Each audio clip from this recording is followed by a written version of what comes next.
తెలంగాణ రాజకీయాల్లో ఇప్పుడు కొండా కుటుంబం వ్యవహారం ఆసక్తికరంగా మారింది.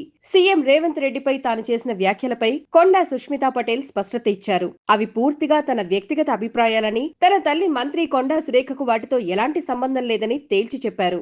రాజకీయాల్లో ఒకే కుటుంబంలో ఉన్న అభిప్రాయాలు వేరుగా ఉండొచ్చని చెప్పారు. తన వ్యాఖ్యలను తల్లి రాజకీయ వైఖరితో ముడిపెట్టడం సరికాదని స్పష్టం చేశారు. అదే సమయంలో కాంగ్రెస్ అధిష్టానంపై తనకు పూర్తి నమ్మకం ఉందని, సోనియా గాంధీ, రాహుల్ గాంధీ అంటే తనకు ఎంతో గౌరవమని సుస్మిత చెప్పడం ఇప్పుడు రాజకీయ వర్గాల్లో చర్చగా మారింది.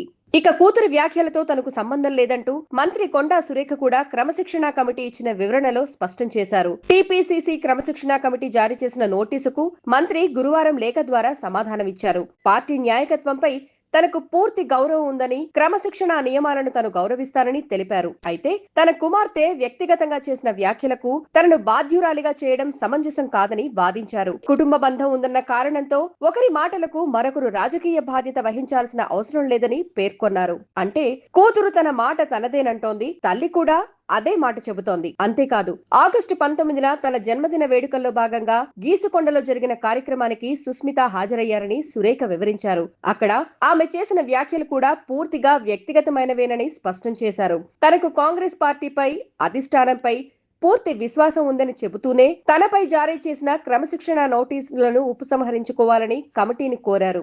ఇప్పుడు అసలు ప్రశ్న, తల్లి వేరు, కూతురు వేరు అంటూ ఇద్దరు వివరణ ఇచ్చిన తర్వాత కాంగ్రెస్ క్రమశిక్షణా కమిటీ ఏం నిర్ణయం తీసుకుంటుందన్నదే. రాజకీయాల్లో బంధం ఒకటైతే బాధ్యత మరొకట. వ్యక్తిగత మాటలకు రాజకీయ బాధ్యత ఉండదా అనే చర్చ మొదలైంది.